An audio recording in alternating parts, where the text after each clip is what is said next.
As we all know that, one of the hot current issues today, no, we see it all over the news, no, in TV, in printed news, no.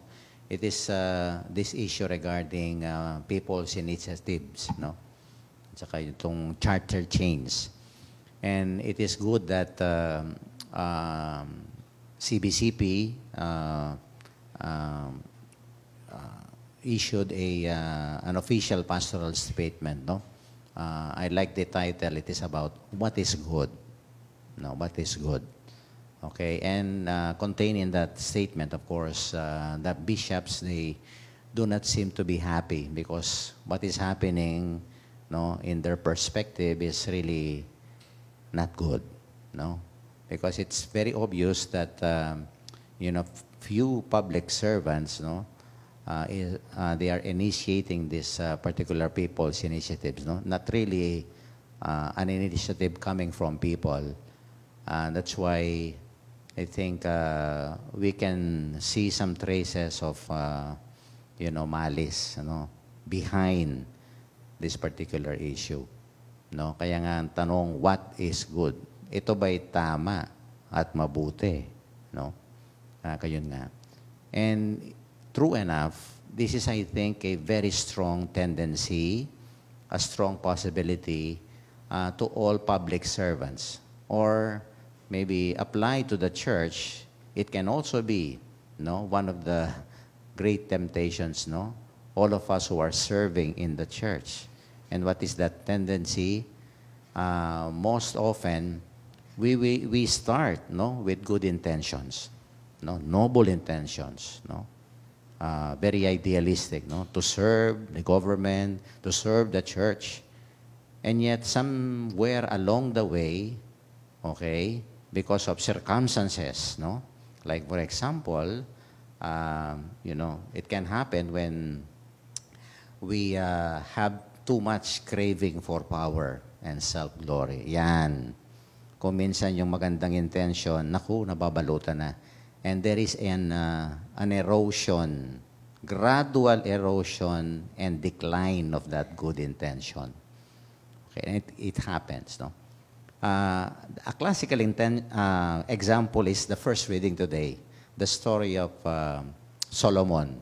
If you read the whole story of Solomon, the early beginnings, early period of his reign, wow, ang galing niya. Grabe. Kaya nga, the wisdom of Solomon. But later on, naku, yan, medyo nahaluan na. Because according to the story, he had 700 wives, and 300 concubines. Ang dami nun, 1,000 halos asawa. And because of the pagan influences of all these wives, nahaluan na. Yan. And later on, there was that idolatrous, intention of Solomon to have his other gods because of the influence of all these wives and concubinages, Kaya nga nahaluan. Later on, he had that strong desire or craving, for power and self-glory. Nahaluan yung good intention na. Okay. And it can happen. See? Kung minsan, we can fall into that trap. Well, of course, kung minsan yan, pagka nagsisilbi tayo sa simbahan, ganun din. The gospel today, naku, ito mabigat na example nito. Maybe before we judge all these Pharisees and scribes for their hypocrisy, I would like to believe that they started with good intentions. These are well-meaning people, religious leaders in the time of the Lord. Pero, yan, nung natikman na, ang lure for authority, for power, for fame, popularity, yan, naku, nag-iba na yung timpla nitong mga Pharisees and the scribes. Because they overlook the real intention, the real meaning and the spirit behind worshiping and serving God. No? Anong nangyari? Ito nga, no? They were branded by the Lord, no? Dito, very strong, no? Using the words of Isaiah. These people honors me with their lips, but their hearts are far from me. There. The erosion, the decline. Wala na yung puso dyan. Puro na lang labi. Kaya nga siguro ang question natin, ano ba kayo? Ano ba tayo? Nguso o puso? Para baka puro na lang tayo nguso at wala ng puso. No? At ano yung pusong yon? Ano ba ang dahilan? The why, no, sa ating mga actions. And it seems that these Pharisees, they forgot the spirit, the meaning. No? Sa umpisa, siguro okay sila. Pero now, masyadong tutok na sa mga external rituals nila and customs. Bakit?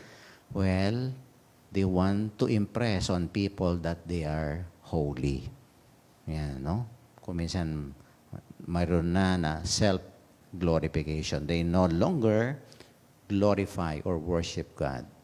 But, no, it is very clear that what they do, as expressed by the Lord today, eto nga, may hypocrisy na. Ayan ang hypocrisy, no? Yung maganda yung pinapakita mo, pero deep inside, no, mukhang ang intention mo hindi maganda. Kaya nga, ano ba, nguso tayo o puso? Labas o loob? Because I believe, if we do not have a strong loob, ito, yung kalooban ang importante. No? Bakit tayo kung minsan konti-konti na-erode, na-decline yung mga good intentions natin? I think this is really a test of our faith. No? There should always be that strength of faith, maturity in spirituality. Mabibigat ito, ha?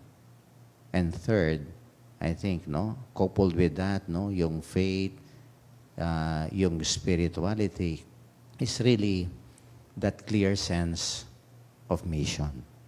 No? Tignan natin. Kaya nga maganda yung chine-check natin, yung mga intention, o yung mga motives natin. No? We can start with noble, good intentions. But later on, kung hindi mo chine-check yan ang sarili mo, konti-konti, parang you will be drawn, no? You will be trapped. See? Kaya konti-konti, ang dami na ng mga nasira sa gobyerno, sa simbahan, because konti-konti na i-erode yung intention na yun. Because I think, pagka nauna na ang ating sarili, I think one time I had this conversation with a politician friend, sabi niya sa akin, kasi among manyaman nga yung apaya. Potan tikman mo yung naburing alakuan, ne? Kaya makanyan. That's why it is a test of faith. No? It is really a test of our spirituality, and at the same time, it is really a test of character. Do we have that solid character? No? That interiority. Yun ang talagang importante sa atin. Huwag nating pababayaan na ma-erosion, ma-decline, no? Especially our values and principles. And incidentally, today we are celebrating the feast of Paul Miki, no? And his 25 companions. So these are martyrs, no, in Japan during the time that Christianity was really blooming, no? This Paul Miki, I think, according to story, converted a lot of Buddhists, no? And later on, the emperor, no, saw them as threat to their sovereignty, no? Threat to Buddhism. Kaya nga, pinersecute niya itong mga Kristiyanong ito. Pero, tignan mo naman ang ginawa nitong Paul Miki and his companion martyrs. They stood their ground.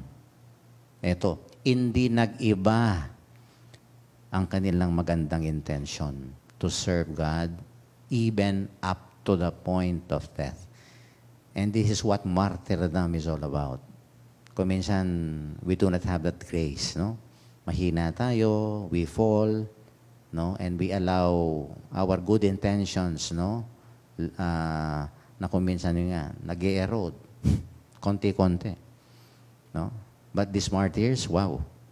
These are, no, living examples to all of us, no, of that strength in faith, their maturity in spirituality, and that they have that solid core, solid character in their life.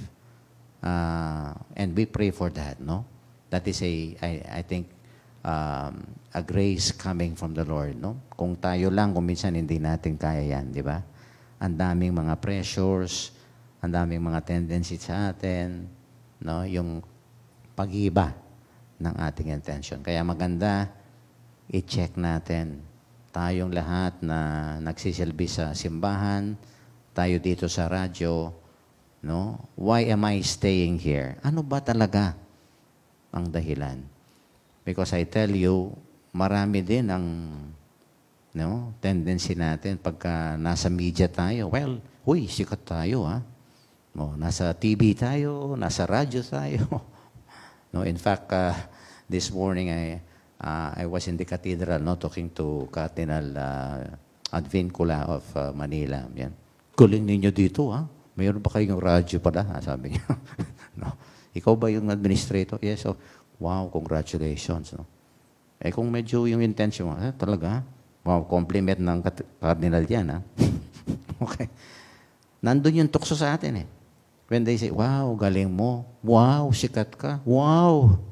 Naku. No? Yan ang temptation. Baka yung noble, yung good intentions natin to serve our archdiocese, naku, mababalutan ng hindi ka nais-nais sa ating buhay. Yeah. Kaya nga kailangan yung regular i-check up natin yan. No? Importante talaga para sa akin, when we serve God, when we serve the government or whatever organization, it is the question, why? Bakit? Dapat malinaw yun sa atin. Yung bakit. At huwag natin hayaan na mahaluan. Kasi pagka nahaluan ng, just like Solomon, just like the Pharisees in the gospel today, no, that will be the beginning of our downfall. No? It's a good thing na ngayon ding umaga, chinyeka pa ko ng dentista. Santing among, minta ka Kenny. No? Dahil itong mga ngipin ko, kung minsan may dugo. Si Dr. Adi, yan, Wong. May patalastas pa siya mo, no? Anyway, yan, yung regular check-up, kung minsan hindi mo na-feel, hindi mo na-notice, naku, nag-iiba na pala yung adikain mo. Nag-iiba na pala. Diba? Yung intention mo sa buhay. That's why today, let us ask our martyrs, no? Paul Mickey and his companions, help us, no? We ask for their special intention to achieve that, no? With the grace of the Lord to achieve that strength of faith, maturity in spirituality, and that solid character in our life. So that we too, may we really, no, avoid that erosion, that decline in our good and noble intentions. Let us hold on to those good intentions. And whatever pressures we may experience, let the light of Christ, the Word of God, no, always give us the guidance as we journey through life. With this, let us continue our sacrifice of the Mass, bearing in mind, no, our commitment to stand firm with our noble and good intentions in serving the Lord. Amen.